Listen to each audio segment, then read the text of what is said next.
Hey everyone, welcome back to money matter. Shubham this side, SEBI registered research analyst. बात करने वाले हैं दो ऐसे कंपनीज की जहां पर रिजल्ट्स काफी अच्छे आए हैं, वाई ऑन वाई ग्रोथ है, क्यू ऑन क्यू भी वहां ग्रोथ देखने को मिली है। तो इनको एनालाइज करना बनता है और इनकी नेक्स्ट वेव कैसे लग सकती है उसको हमें आज की डेट में अपनी एजुकेशन के लिए, नॉलेज के लिए, लर्निंग पर्पस के लिए देखना है, समझना है। ये वीडियो किसी टाइप से कोई बाय सेल की रिकमेंडेशन नहीं है।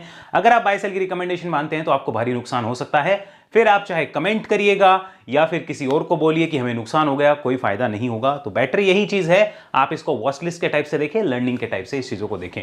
प्रॉपर सेबी रजिस्टर्ड सर्विसेज अगर चाहिए तो बाय सेल की रिकमेंडेशन आप सेबी रजिस्टर्ड रिसर्च एनालिस्ट की ले सकते हैं अगर लेना चाहें। अदरवाइज वीडियोस को देख के अगर आपने बाय सेल की है, आपको भारी नुकसान हो सकता है और भारी कीमत चुकानी पड़ सकती है। बात करते हैं आज के इस वीडियो में। सबसे पहले जिस कंपनी की मैं बात कर रहा हूं, the company name is intellect design Arena company limited. यहां पे आपको दिख रहा होगा कंपनी का जो चार्ट पैटर्न है वो कैसा है, किस टाइप से है। पहले इसका बिजनेस मॉडल हम समझा देते हैं आपको, थोड़ा शॉर्ट में रखूंगा ताकि आपको चीजें समझ आए और बेसिक जिस चीज पे हमें बात करनी है, जो हमारा मोटिव है, उस पर चलने की कोशिश करेंगे। सो यहां पर आइए, यहां देखिए मैंने ऑलरेडी कुछ लिख रखा है। इंटेलेक्ट डिजाइन कंपनी करती क्या है, बीएफएसआई के अंदर है। बीएफएसआई क्या होता है? Banking, financial services, insurance companies. उनको एक कंपनी अपने सॉफ्टवेयर्स और सर्विसेज जो है वो देती है। जैसे किसी बैंक को मान लो अपनी मोबाइल एप्लीकेशन के लिए कुछ करना है या अपनी डिजिटल बैंकिंग के लिए कुछ काम करवाना है, तो वो किससे कांटेक्ट करेगी? वो इससे कांटेक्ट करेगी। इसके बदले बैंक से ये जो है अच्छा हैवी अमाउंट और फीस चार्ज करते हैं। वो अलग अलग टाइप से हो सकती है। सास एंड सब्सक्रिप्शन हो सकता है, लाइसेंस भी हो सकती है, एएमसी रिवेन्यू भी हो सकती है कि हर साल जो रिवेन्यू लगती है। कुछ डेवलपमेंट अपग्रेड जो होते हैं वो सारा काम फिर यही कंपनी करती है। तो ये रहता है बेसिक इसका बिजनेस मॉडल, मैंने आपको समझाया है। यानी इसकी सर्विसेज किस पे डिपेंडेंट है? Banking, financial services and insurance companies के ऊपर इसका जो बिजनेस है वो डिपेंडेंट है। इतना हमें पता चला। अब एक बार रिजल्ट्स को देखिए यहां पे। तो यहां मैंने इसका रिजल्ट लगाया, इसको एक बार ध्यान से समझो। पहले बेसिक लेवल डाटा को समझिए।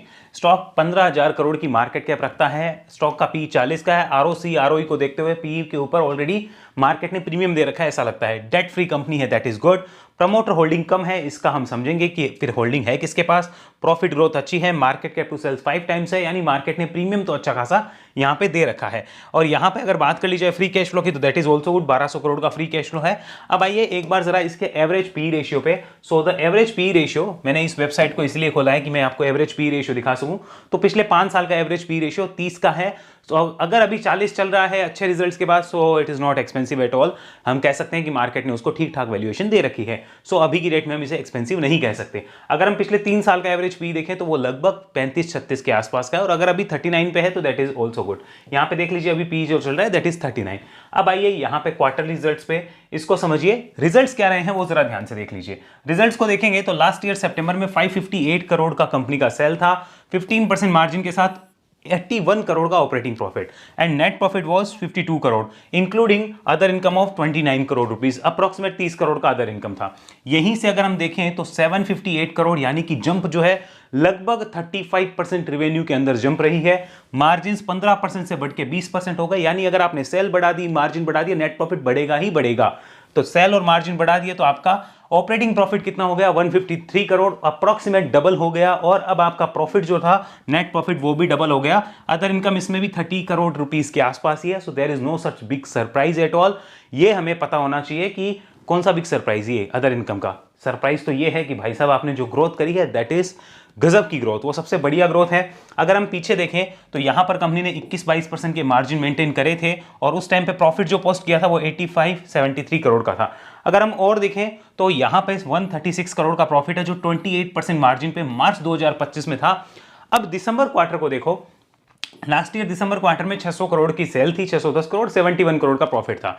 अगर ये मान लो दिसंबर के रिजल्ट्स भी अच्छे आने हैं और ईयर ऑन ईयर और क्वार्टर ऑन क्वार्टर फिर से ग्रोथ आनी है, तो मार्केट उसके अकॉर्डिंग पैटर्न्स बनाएगा जो हम चार्ट पे पढ़ेंगे। लेकिन अभी की डेट में fundamentally there is no issue at all and company posting one of the best profit also. यहाँ पे पी&एल पे आइए, ईयरली डाटा को देखिए कंपनी का। यहाँ पे आपको दिखेगा ट्रेलिंग 12 मंथ का सेल्स। आपको सेल्स में अगर देखोगे तो पिछले 1 साल के अंदर कुछ ज्यादा चेंजेस नहीं मिलेंगे, बट यहां पर हमें देखना क्या है, साथ में इस चीज को नोट करना है कि ये था हमारा 24 का और 25 का डाटा। उससे पहले, उसके बाद स्टॉक ने करेक्शन किया है, 40% के लगभग का करेक्शन किया।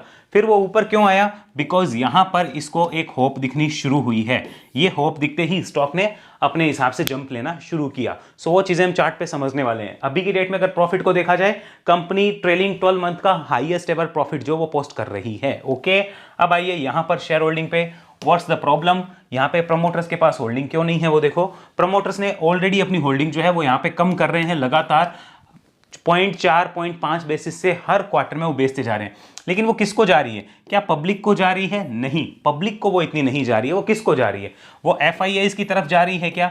जी आंसर है एफआईआईज ने काफी अच्छा स्टेक ले रखा है, डीआईआईज ने भी काफी अच्छा स्टेक ले रखा है। तो एक्चुअल में अगर देखा जाए तो पब्लिक के पास होल्डिंग तो है, दैट इज 35%, लेकिन एफआईआईज डीआईआईज का भी हैवी इंटरेस्ट और बढ़िया इंटरेस्ट है। 1 lakh number of share holder है, तो ज्यादा पब्लिक का यहाँ इंटरेस्ट नहीं है, ये हमें नोट करके रखना होगा।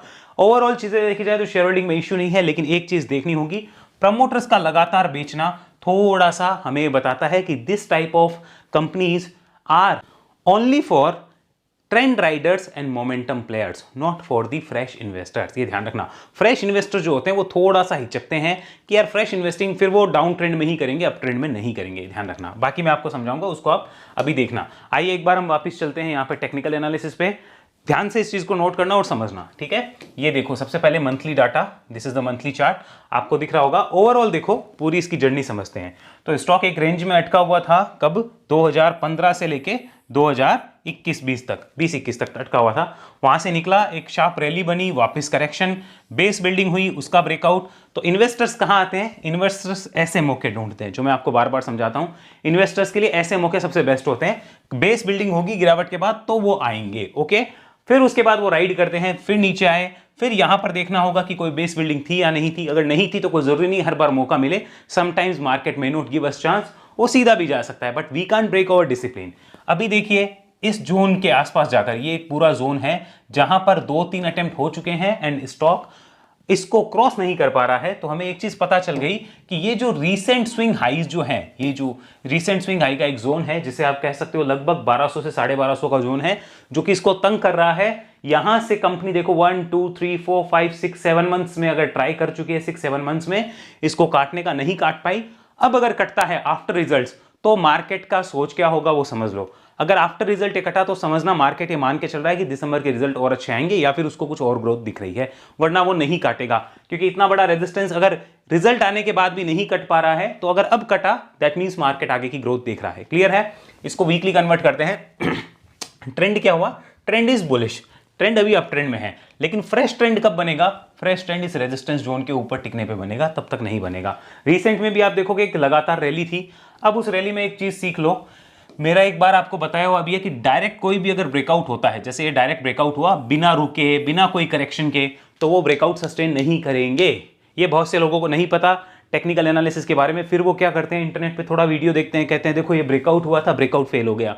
वो है ही नहीं ब्रेकआउट, उसे फेक आउट कहते हैं, ब्रेकआउट नहीं कहते हैं। हाँ, अगर आपने टेक्निकल अभी इनिशियल स्टेज पे हो तो शायद आपको कहीं से कुछ ना कुछ गलत सीखने को मिल गया है, तो ये रीजन हो सकता है। तो थोड़ा सा अपनी नॉलेज बढ़ाइए, वो फेक आउट होता है, ठीक है। अभी आप देखिए यहां पर, देखिए जैसे स्टॉक यहां से नीचे आया, ऊपर गया, अब यहां पे रुका है ना बेचारा, रुक के अगर ब्रेकआउट करेगा तो that is a proper breakout. क्या उसके बाद भी स्टॉक मार्केट ऐसी चीजें कोई गारंटी है क्या कि यहां प्रॉफिट्स बन जाए? Investment in securities market are always subject to market risk and there is no guarantee of profit. SEBI ने बोला है बता देना, तो मैंने आपको बता दिया है, ठीक है। क्लियर है? अब आओ यहाँ पे डेली कन्वर्जन करते हैं, यहां पे समझो इसको। लुक एट दिस, ये होते हैं प्रॉपर तरीके के चार्ट्स। यहां पर आपके अर्निंग नंबर्स आए थे, अर्निंग नंबर्स के बाद एक कैंडल बनी, उसके बाद वापस नीचे, यानी कि जो टॉप लगा वो उसी रेजिस्टेंस के आसपास लगा। इस रेजिस्टेंस को काटना ही नए बुल्स को यहां बुलाएगा, और अभी की डेट में ये जो बुल्स हैं मोमेंटम प्लेयर्स उनकी वॉच लिस्ट में है, जो ट्रेंड राइडर्स हैं उनकी वॉच लिस्ट में है। लेकिन वो इसको रिव्यू कब करेंगे? आफ्टर ब्रेकआउट ही करेंगे, एज पर माई नॉलेज। बाकी देखो कुछ भी हो सकता है। तो ये बहुत बड़ा रेजिस्टेंस है, कोई छोटा मोटा नहीं है। यहां पे लगातार अटेम्प्ट हो रहे हैं, इसका ध्यान रखना। जब तक अटेम्प्ट पूरे नहीं होते और इसका ब्रेकआउट नहीं होता, तब तक सिर्फ वॉच लिस्ट का ही पार्ट रहेगा उनके बुल्स के। हमें इतना पता चल गया है। क्लियर हुआ? So this is the first stock जहां पे आपको ये इंफॉर्मेशन और सारी चीजें पता होनी चाहिए। अब आफ्टर ब्रेकआउट इंपॉर्टेंट लेवल्स क्या होंगे वो समझो। यहां पे देखो, इसको देखना, हम मान लेते हैं कि ब्रेकआउट आ जाएगा, 1-2 हफ्ते, 3 हफ्ते, 4 हफ्ते, कभी भी आए वो ब्रेकआउट आ जाएगा। हम ऐसा मान के चलते हैं कि आने वाले 2 हफ्ते, 3 हफ्ते, 4 हफ्ते में वो ब्रेकआउट आ सकता है। हो सकता है दिसंबर में आए, कभी भी आए, रिजल्ट्स अच्छे हैं। तो ये जो लेवल है ना, ये लेवल जहां पे पहले क्या था, रेजिस्टेंस था, ओके, जहां पे अभी ऑलमोस्ट आप कह लो खड़ा ही है। लगभग 1120 के आसपास आप कह सकते हो, यहाँ पे खड़ा ही है 1120 के आसपास। तो ये 1120 पहले क्या था, रेजिस्टेंस था, अप्रोक्सीमेट 1120 लिख देते हैं हम, पहले क्या था, रेजिस्टेंस था। सो आफ्टर ब्रेकआउट यही लेवल हमारी सपोर्ट रेजिस्टेंस लर्निंग में काम आएगा कि नहीं आएगा, बोलो। क्लियर हुआ, ये एक शॉर्ट टर्म का ट्रेंड जो है वो बताएगा। क्लियर है, आगे चलते हैं सेकंड कंपनी के ऊपर। यहां पे देखिए शेफलर इंडिया, इसको जरा देखिए। शेफलर इंडिया कंपनी का नाम है, यहां मैं बता देता हूं उसकी इंफॉर्मेशन। शेफलर इंडिया क्या करती है भाई, ऑटो कंपोनेंट और इंडस्ट्रियल चीजें जो है उससे रिलेटेड बिजनेस के अंदर है। ऑटो एंसिलरी स्टॉक भी आप इसे कह सकते हो इनडायरेक्टली अगर कहना चाहो तो। मोबिलिटी कंपोनेंट एंड सॉल्यूशंस जो है वो कंपनी प्रोवाइड करती है। बेयरिंग्स का बिजनेस है, vehicle life time solution provide करती है। जैसे मान लो टाटा मोटर्स है, टाटा मोटर्स को अपने किसी गाड़ी के लिए बेरिंग की ज़रूरत है या कुछ ऐसा मान लो कि कोई सॉल्यूशन चाहिए व्हीकल के लिए, तो वो कौन देगा, वो शेफलर इंडिया जो है वो कंपनी प्रोवाइड कर सकती है। बाकी इसका बहुत बिजनेस मॉडल इन डेप्थ है, उतने में हम नहीं जा रहे हैं, हम इंपॉर्टेंट चीज़ों को समझ रहे हैं। तो शेफलर इंडिया एक स्टॉक है जिसका हमें पता चला। अब आइए इसका फंडामेंटल जरा देखिए। सो ये हमारे पास है शेफलर इंडिया का फंडामेंटल। कंपनी का अगर मार्केट कैप देखो तो काफ़ी अच्छा है, 64,000 करोड़ का मार्केट कैप है। स्टॉक का पी लगभग 57 है। आरओसी और आरओई को देखते हुए आपको ऑटोमेटिक पता चलता है कि यहाँ पे प्रीमियम पहले से मार्केट ने दे रखा है, इसका मतलब ऑलरेडी कुछ बात है। प्रमोटर्स की बहुत स्ट्रॉन्ग होल्डिंग है, 74%, यानी पूरा ही माल ले रखा है उन्होंने।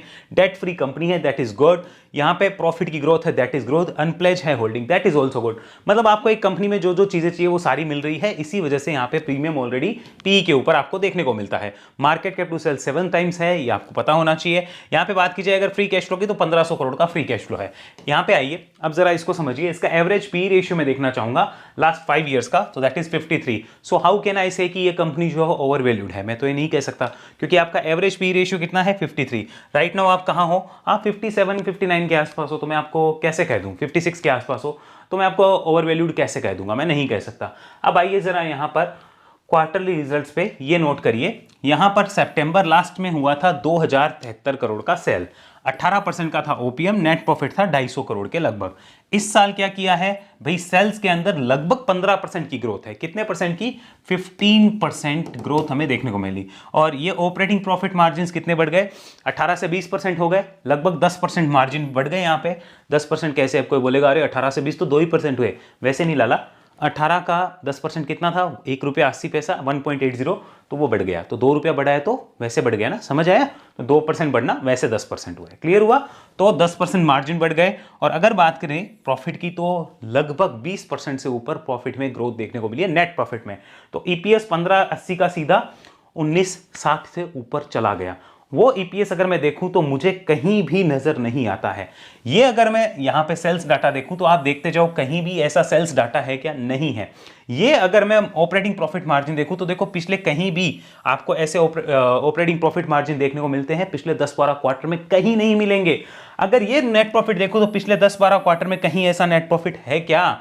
So company is posting one of the best profit, company is posting one of the best sales number, company is posting one of the best operating profit also and operating margin, company is posting best ever operating best ever EPS also। तो ये सारी चीजें जो है वो हमें निकल के आती है।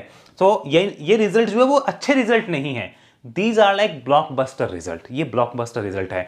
अब हमें चार्ट पैटर्न्स पे उसको चेक करना है कि आगे की ग्रोथ है कि नहीं, क्योंकि मेरा ऐसा मानना है ये प्राइस में फैक्टर्ड इन हो चुका है। अभी आगे चलते हैं, प्रॉफिट एंड लॉस को देखिए, ओवरऑल ईयरली P&L डाटा को समझिए। सो कंपनी की ग्रोथ देखते जाइए। 19 से 20 के बीच में एक डिप आया, 20 से 21 के बीच में जबरदस्त ग्रोथ, फिर ग्रोथ, फिर ग्रोथ, फिर ग्रोथ, यहां पे भी ग्रोथ। सो यहां पर कोई भी मुझे प्रॉब्लम नजर नहीं आई। अगर मैं देखूं तो ट्रेलिंग 12 मंथ में company is posting best ever sales. यहां पे मार्जिन की बात करें तो 19% का मार्जिन आ रहा है, जो कि अच्छा है, खराब नहीं है। यहां पे नंबर्स की बात करें तो प्रॉफिट्स को देखिए, लगभग 1100 करोड़ से ऊपर के प्रॉफिट्स आ रहे हैं ट्रेलिंग 12 मंथ में। क्या चाहिए भाई, सीधी बात है। मतलब फंडामेंटली तो कुछ पता है, मतलब कुछ कमी है नहीं, टेक्निकल का पता नहीं, वो आगे देखेंगे, लेकिन फंडामेंटली कोई दिक्कत मुझे नजर नहीं आता। अगर आप एनालिसिस के पॉइंट ऑफ व्यू से देखो, fundamentally there is no problem at all, यहां पे अच्छा लगता है। लेकिन इसका मतलब ये नहीं है मेरी बाय सेल रिकमेंडेशन, इस बात का विशेष ध्यान रखना, वरना देखो दोष लेने के लिए कोई तैयार नहीं है। मार्केट है, कुछ भी हो सकता है ना। यहां देखो प्रमोटर्स क्या कर रहे हैं। सो प्रमोटर्स की होल्डिंग देखते चलो। यहाँ पे प्रमोटर्स की holding, this is the consistent holding. अच्छा, प्रमोटर है कौन, पहले ये भी देख लो, हु इज द प्रमोटर। तो शेफलर में ही है, आपको शेफलर ही शेफलर के नाम से दिखेगा। शेफलर की होल्डिंग कंपनी जो है वो इसकी प्रमोटर है, ठीक है। अब यहां पे आइए, FIIs का डाटा देखिए, FIIs ने क्या किया है। सो FIIs लगभग 4-5% की होल्डिंग रखते हैं, लेकिन पिछले क्वार्टर से इस क्वार्टर में थोड़ा सा माइनस किया है। किसकी जेब में गया भाई? गया वो हमारे DIIs की जेब में। क्या पब्लिक ने लिया? पब्लिक के पास है क्या? कुछ भी तो नहीं है। 5% से कम होल्डिंग है, 5% के लगभग की होल्डिंग है और कुछ भी नहीं है। 70,000 लोग इसके सिर्फ शेयर होल्डर हैं। कुछ लोगों को पता ही नहीं होगा कि ये कंपनीज कैसी है कैसी नहीं है। आई होप आपको क्लियर हुआ होगा। 5% से कम शेयर होल्डिंग, 95% होल्डिंग किसके पास है? Promoter, FII, DI। समझ आया? आगे चलते हैं। And company is also growing ना यार, खाली होल्डिंग होने का मतलब नहीं है। ग्रोथ आ रही तो दैट इज गुड। ईयरली अगर आप देखो एक बार, तो प्रमोटर्स ने अपनी होल्डिंग 2018 से 19 के बीच में बढ़ाई थी। वहां कुछ कॉर्पोरेट रिस्ट्रक्चरिंग भी हुई होगी, वो हम नहीं बात करते उसकी। DIIs, FIIs को देखो, DIIs की, FIIs की होल्डिंग उस टाइम भी 14-15% थी और उसके बाद देखो लगातार वो बेच ही नहीं रहे, उनकी होल्डिंग कंसिस्टेंट है। पब्लिक के पास उस वक्त क्या था? उस वक्त यहां पर 15% की होल्डिंग से 8 हुई। पब्लिक को क्या मिला है? 5% की होल्डिंग नहीं है। क्यों? क्योंकि कंपनी में ग्रोथ है, तब तक पब्लिक के पास बड़ी होल्डिंग आ ही नहीं सकती है, सच्चाई है। अब एक बार चलते हैं यहाँ पे चार्ट पैटर्न्स पे। यहाँ देखो, ये हमारे पास निकल के आता है शेफलर इंडिया का चार्ट पैटर्न। ओके, सबसे पहले मंथली पे चलेंगे। प्रॉपर एनालिसिस करो, प्रॉपर चीजों को समझो, ठीक है। यहाँ पे monthly chart. So this is the monthly chart. पिछले 4-5 साल की ग्रोथ आपकी आंखों के सामने है, नजर के सामने, जिगर के पास पूरा दिख रहा होगा आपको कि किस टाइप से ग्रोथ रही है। एक करेक्शन आता है लगभग 5,000 का स्टॉक, 2700-2800 आता है। 40% के लगभग जो है वो करेक्शन आपको देखने को मिलेगा। सो 40% करेक्शन। एक यहाँ पे कंसोलिडेशन हुआ, ब्रेकआउट, ऊपर गया। तो आपको क्या दिखा? डाउन ट्रेंड था, कंसोलिडेशन हुआ, ब्रेकआउट हुआ, ऊपर गया। फिर क्या हो रहा है? कंसोलिडेशन। कितने महीने से? 1 2 3 4 5 6 7 7 महीने से कंसोलिडेशन हो रहा है। इसका अगर ब्रेकआउट हो गया तो क्या आगे ट्रेंड एक्सटेंड होगा कि नहीं होगा? आप बताइए, मेरे को नहीं पता, है ना। आप बता सकते हैं, सोच के देखिए जरा, होगा कि नहीं होगा। क्लियर है? चीजें समझ आ रही है? That means further trend extension के लिए क्या चाहिए? ट्रेंड कंटिन्यूएशन के लिए क्या चाहिए? ट्रेन एक स्टेशन से दूसरे स्टेशन गई, दूसरे स्टेशन पे उसने क्या किया भाई?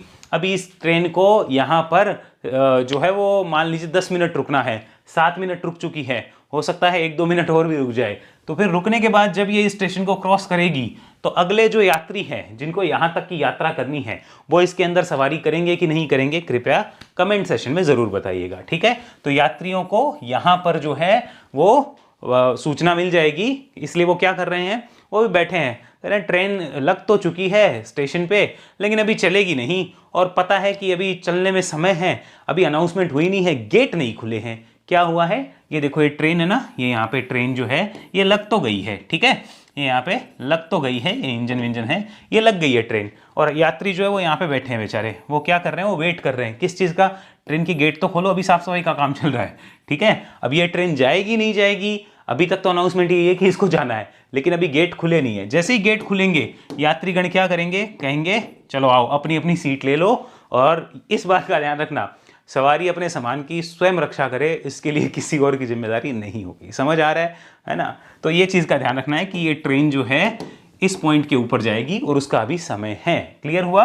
तो उसको रिव्यू कब करेंगे? यानी कि यात्रीगण जो है वो अपनी सीट पे कब जाके बैठना चाहेंगे? इसके ऊपर जब जाएगा तब यात्रीगण सोचेंगे कि चलो देखते हैं। Passenger will be thinking that now let's review, क्या करना है क्या नहीं, इस ट्रेन में जाना है या नहीं जाना, वो उस टाइम रिव्यू करेंगे। ओके, क्योंकि अगले स्टेशन की तैयारियां होती हुई नजर आ सकती है। क्लियर हुआ इतना? आगे चलिए, तो वीकली कन्वर्जन करते हैं। वीकली चार्ट पे कुछ इंटरेस्टिंग चीज है क्या?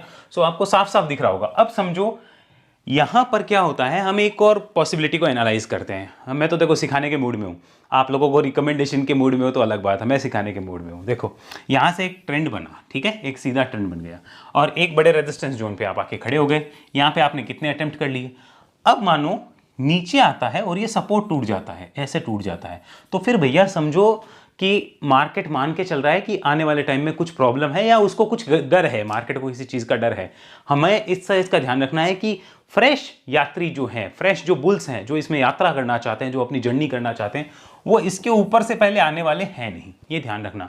तो अगर हम ये सोच रहे हैं कि नहीं सपोर्ट के पास है या कुछ ऐसा है, कुछ वो करते हैं ये करते हैं, that is totally as per individuals capacity, तो वो ध्यान रखना। लेकिन मार्केट का ट्रेंड यही है कि इसके ऊपर ही यहाँ पे कुछ नया ट्रेंड है, और अगर ये नीचे आके इस टाइप से करता तो कोई दिक्कत नहीं है, फिर वॉच लिस्ट से रिमूव हो जाएगा। मैं इसको इससे इसके नीचे अपनी वॉच लिस्ट से रिमूव करूंगा, और वॉच लिस्ट को रिव्यू कब करूंगा? रिव्यू करूंगा इस पॉइंट के ऊपर। अभी क्या कर रहा हूं मैं? अभी मैं सीट पे बैठा हूँ। कौन सी सीट पे? जो रेलवे स्टेशन पे होती है ना, कौन सी? वेटिंग जोन में, वहाँ बैठा हूँ वेटिंग जोन में। कि देखते हैं भैया वो ट्रेन चलेगी नहीं चली, अनाउंसमेंट होगी, गेट खुलेंगे अभी इस ट्रेन के, जब गेट खुलेंगे तो जाएंगे। पहले तो गेट के बाहर जाके खड़ा होकर तो मुझे भी कुछ नहीं मिलना। सही है कि नहीं है? क्लियर हुआ? आगे चलो, अब डेली चार्ट पे चलते हैं। यहाँ आइए, तो ये डेली चार्ट। अब एक चीज़ मुझे समझ आ रही है, ये थोड़ा सा जो करेक्टिव मूव आया है ना अभी वाला, ये क्यों आया है? अभी इसको देखना, यहाँ पे इसको वापस जूम करते हैं। ये देखो यहाँ पर, बिकॉज इसने क्या किया, एक छोटा सा ना यहाँ गैप छोड़ दिया था, उसको आज फिल कर दिया है, उसको आज फिल कर दिया है। सो नेक्स्ट जर्नी से पहले कई बार गैप फिलिंग होती है। और ये गैप क्यों हुआ था? क्योंकि आपकी रिजल्ट वाली डे, रिजल्ट जब अनाउंस हुआ उसके बाद में आपने एक बढ़िया सा वापस रेजिस्टेंस जोन को टच करने का कोशिश किया और गैप छोड़ दिया, तो वो गैप फिलिंग हो रही है। रिजल्ट अच्छा देख के कई लोग जो बोलते हैं, उम्मीद में आते हैं, बुरी तरह उसके ऊपर, स्टॉक के ऊपर सवारी करना चाहते हैं, उनका दिल भी तोड़ना बहुत ज़रूरी है। तो उनका दिल 3-4 दिन के अंदर तोड़ दिया जाता है, और तोड़ने के बाद फिर वो कहेंगे रिजल्ट अच्छा है, फिर भी देखो स्टॉक नहीं चला। वो इसीलिए नहीं चला क्योंकि पैटर्न ने सपोर्ट नहीं किया। सिंपल सी बात ये है, पैटर्न्स के साथ कंपेयर करना है नहीं, सिर्फ रिजल्ट्स देखना है, तो चीज़ें फिर ऐसे ही वर्क करेगी। 1, 2, 3, 4 दिन में आप उन चीज़ों को डिसाइड नहीं कर सकते। तो डेली चार्ट पे ट्रेंड क्या? ट्रेंड भाई अप ट्रेंड। अब क्या हो गया? ट्रेंड अप ट्रेंड के बाद हो गया साइडवेज। तो साइडवेज के बाद नया ट्रेंड कब? नया ट्रेंड इसके ऊपर। क्लियर है? तो ये हमें पता चला, इस गैप की फिलिंग होनी थी जो हो गई है ना। अगर ये उन लेवल्स के ऊपर जाता है जो कि यहाँ पे हमें दिख रहे हैं, इसके ऊपर जाता है, तो एक नए फर्दर ट्रेंड की तैयारी होगी। और उसके बाद में एक चीज ध्यान से सुनो, ये जो ये सपोर्ट है ना, जहां आज खड़ा है, ऑलमोस्ट आप कह सकते हो ये वाला जो सपोर्ट है, ठीक है, जहां पे गैप लेके आज आया है, आप कह सकते हो आज का लो अप्रोक्सीमेट 4050, ये जो हमें दिख रहा है, ये एक इंपॉर्टेंट सपोर्ट के तौर पे एक्ट करेगा। कब करेगा? इस जोन के ऊपर। क्या अभी ये इंपॉर्टेंट सपोर्ट है? अभी तो होगा भाई, अभी तो हो सकता है यहां से यहां आ जाए, यहां आ जाए, यहां आ जाए, यहां आ जाए, कहीं भी आ जाए। सीधा सुनो, अभी हमारी वॉच लिस्ट का पार्ट है, रिव्यू होगा इस पॉइंट के ऊपर फॉर द नेक्स्ट जर्नी, तब तक हम कुछ नहीं कह सकते। अब हम लोग आराम से वॉच लिस्ट लगा के बैठे हैं। क्या मेरी तरफ से ये किसी टाइप से कोई रिकमेंडेशन है? बिल्कुल नहीं है। आपको सिर्फ वॉच लिस्ट में रखना है, इसको स्टडी करना है, इसकी लर्निंग लो, ये मेरी रिकमेंडेशन है। लेकिन मेरी रिकमेंडेशन बिल्कुल भी बाय सेल की नहीं है, इस बात का ध्यान रखिएगा। आने वाले टाइम में इन कंपनीज को मैं भी एनालाइज करूंगा, हो सकता है मैं अपनी एसटीपी सर्विसेज में आगे इनको शेयर करूं। डिपेंड करता है कि कैसे पैटर्न्स बनते हैं, मौका मिलता है नहीं मिलता है, all depends on the situation, because सब जगह हम एंटर कर भी नहीं सकते हैं, ये भी सच्चाई है। बाकी आपको वीडियो कैसा लगा वो जरूर बताइएगा। हाँ, एक चीज़ और बताता हूँ, वो अलर्ट वाली चीज़ है, वो समझ लीजिए। थोड़ा सा मैं यहाँ पे आपको दिखा देता हूँ। यस, ये रहा। जैसे देखिए, शोभा पे मेरा अलर्ट लगा हुआ था कि शोभा एक लेवल के ऊपर आए तो मुझे पता चले, वो अलर्ट मेरा ट्रिगर हो गया है। अभी जैसे देख लीजिए, यहाँ पे हम चलते हैं इंटेलेक्ट डिज़ाइन, ये लगभग 1100 के आसपास चल रहा है। क्रिएट अलर्ट पे जाना, कोई भी ब्रोकर हो आपका, प्लीज़ मुझे कोई ये मत बोलना मैंने ज़रूरत को प्रमोट किया, भाई कोई भी ब्रोकर हो आपका, ठीक है, क्रिएट अलर्ट पे चले जाना। जो भी प्राइस का अलर्ट डालना है आपको डाल सकते हो। जैसे मानो मुझे इसमें अलर्ट डालना है 1230 का, 1220 का, जो भी अलर्ट डालना है वो डाल सकते हैं, और क्रिएट अलर्ट पे क्लिक कर देंगे। क्रिएट अलर्ट पे क्लिक करने के बाद हमें ऑर्डर्स पे जाना है, और यहाँ पर हमें एक ऑप्शन मिलेगा अलर्ट्स का, इस पर क्लिक करना है। यहाँ मेरे ऑलरेडी जो भी अलर्ट्स क्रिएटेड हैं वो सारे आ जाएंगे। ओके, तो यहाँ मुझे वो सारी इंफॉर्मेशन मिल जाएगी। अब मुझे इसकी अपडेट चाहिए कि स्टॉक को लेकर कोई न्यूज़ आई है कि नहीं आई है, तो उसके लिए मुझे मार्केट वॉच पे जाना है। इसका लिंक भी मैं आपको नीचे दे दूंगा। और कोई भी अगर आप किसी भी वेबसाइट का जो कि फाइनेंशियल मार्केट से रिलेटेड है, अगर उसका सब्सक्रिप्शन लो, एक बार हमारी टीम को व्हाट्सएप पे पूछ लिया अगर वो कूपन है क्या, क्योंकि हमें दे के रखते हैं ये लोग कूपन, बिकॉज इनको सेल चाहिए। देखो, अगर सर्विस अच्छी है तो हम सेल दे सकते हैं, अगर सर्विस नहीं है तो सीधी बात है काम खराब है फिर। जैसे ये है, ये मेरा बना हुआ है अभी तक, इसमें जो स्टॉक्स ऐड हैं, जैसे इंटेलेक्ट डिज़ाइन भी है, सेफलर भी है, सारे इसमें ऐड हैं। उसकी अपडेट मुझे कहाँ मिलेगी? मेरे व्हाट्सएप पे मिल जाएगी। मुझे प्लान लेना पड़ेगा, पहले तो शायद 7 दिन फ्री है, लेकिन बाद में मुझे प्लान लेना पड़ेगा। मैं प्लान ले रखा हूँ ये वाला, एक्सटेंड प्लान पे क्लिक करना, ये कूपन कोड हटा के यहाँ पे कूपन कोड लगा सकते हो आप मेरा, मैं आपको बता देता हूँ, दैट इज शुभ50, और सबमिट कर देना। 3000 रुपये साल का चार्ज है, 10 रुपये भी दिन का नहीं लगता है, तो मैंने इसलिए ले रखा है। और मुझे 150 स्टॉक की अगर अपडेट आ जाए तो मुझे क्या चाहिए। और देखो, क्या आपको लेना है नहीं लेना है, क्यों लेना है आपको, आपकी इच्छा है, आपको कोई फोर्स थोड़ी है, आपकी इच्छा है। आपको लगता है आपके लिए यूजफुल है तो लो। मेरे को तो भाई इतना एनालिसिस करना है, सब करना है, तो मैंने तो ये एक नहीं और भी फाइनेंशियल मार्केट के तरह तरह के सब्सक्रिप्शन ले रखे हैं। आप कहेंगे तो मैं शेयर कर दूंगा, और सबके कूपन कोड है हमारे पास, इसका कूपन कोड वगैरह सारी डिटेल डिस्क्रिप्शन में। ये मेरी तरफ से कोई मार्केट वॉच में मेरी तरफ से कोई लिस्ट नहीं आती है, आप जो लिस्ट बनाते हैं उसकी अलर्ट अगर आपको चाहिए तो आपके लिए है, इसमें कोई रिकमेंडेशन नहीं है, ध्यान रखना। बाकी अगर आप ऐसे एनालिसिस सीखना चाहें तो वेब एनालिसिस में आइए, उसके लिए इस नंबर पर संपर्क करिए। और आने वाले टाइम में अगर आप जुड़ना चाहते हैं वेब एनालिसिस में तो उसके लिए रजिस्ट्रेशन करवा सकते हैं। आप चाहते हैं कि आप हमारी सेबी रजिस्टर्ड स्विंग की सर्विसेज लें तो भी इस नंबर पर संपर्क कर सकते हैं, या वेबसाइट पे जाइए। ध्यान रखिए व्हाट्सअप करना है, बिकॉज हम लोग सारा कम्युनिकेशन राइटिंग में रखते हैं। और आपको इन्वेस्टमेंट की सर्विस चाहिए तो भी इस नंबर पे जाके लिख दीजिए इन्वेस्टमेंट सर्विस डिटेल। आप हमारा व्हाट्सअप जो है वहाँ पे आपको रिप्लाई मिल जाएगा। हमारी कोई भी कॉलिंग जो है वो नहीं होती है, क्योंकि हम कॉलिंग पे बात नहीं करते। ना हमारा कोई टीम मेंबर आपको कॉल करके बोलेगा कि आप ये प्लान लीजिए, इस ग्रुप में ज्वाइन करिए, कोई नहीं बोलेगा। अगर ऐसा कुछ भी होता है तो ध्यान रखिए वो फ्रॉड या स्कैम आपके साथ हो सकता है। इस नंबर से अगर संपर्क हो रहा है व्हाट्सएप पे तो ही ठीक है। व्हाट्सएप के अलावा अगर इस नंबर से आपसे कॉल आता है, कोई जरूरी चीज होगी तो ही आएगा, वरना नहीं आएगा। इस बात का ध्यान में रखिए, फ्रॉड स्कैम से खुद को बचाइए। अगले वीडियो तक के लिए धन्यवाद। जय हिंद, जय भारत।